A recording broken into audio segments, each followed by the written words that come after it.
Well, hello everyone. I hope and pray that you're doing well.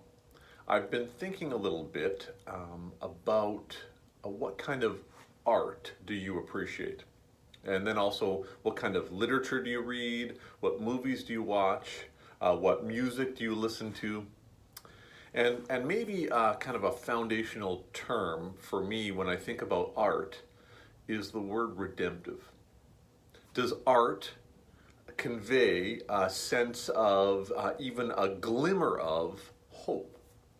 Is it honest, right? Is it honest about sin and brokenness and pain and suffering and death? And does it evoke a sense of longing for renewal and rebirth and redemption? So for me, why is The Lord of the Rings in book or movie form still so captivating? Maybe it's because it contains the rhyme, all that is gold does not glitter, not all those who wander are lost. The old that is strong does not wither, deep roots are not reached by the frost. From the ashes a fire shall be woken, a light from the shadows shall spring, renewed shall be the blade that was broken, the crownless again shall be king. Or what about Rembrandt's painting Return of the Prodigal Son? Why is that, still so captivating after all these years?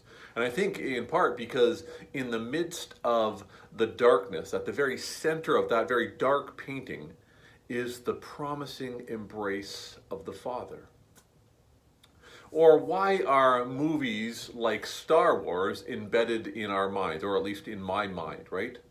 I think literally because in the midst of the Death Star and the dark and the Darthiness, right? They offer a new hope.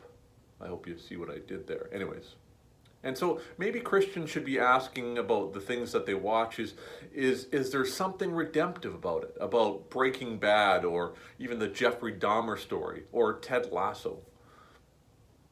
And why, even to this day, does John Lennon's Imagine still kind of hang around as one of the top popular songs of all time? I think in part it's because it offers hope, albeit a kind of a humanistic hope, right? When Lennon sings, imagine all the people sharing all the world. I hope someday you'll join us and the world will live as one. Right? A sense of hope. Because I've seen, maybe you've seen, a lot of hopeless art. I've read a lot of hopeless literature. I've listened to enough hopeless music. And I've watched enough hopeless shows.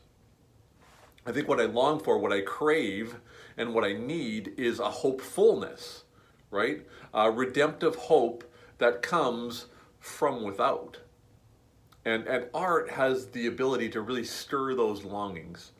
In his book, Rumors of Another World, Philip Yancey points at C.S. Lewis, who sensed in our longings not just rumors, but these advanced echoes of another world.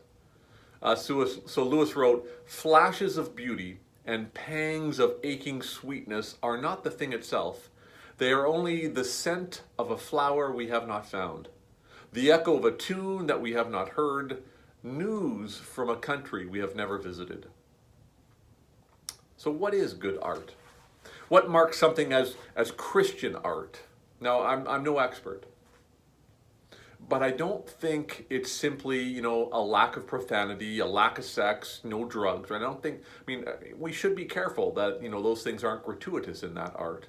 But as a Christian, I hope that good art conveys a sense of, a glimmer of hope from outside. That good art is honest about sin and brokenness and pain and suffering and death. But good art also pines for renewal, right? And for rebirth and for redemption. Maranatha, come quickly, Lord Jesus. The peace of Christ be with you all.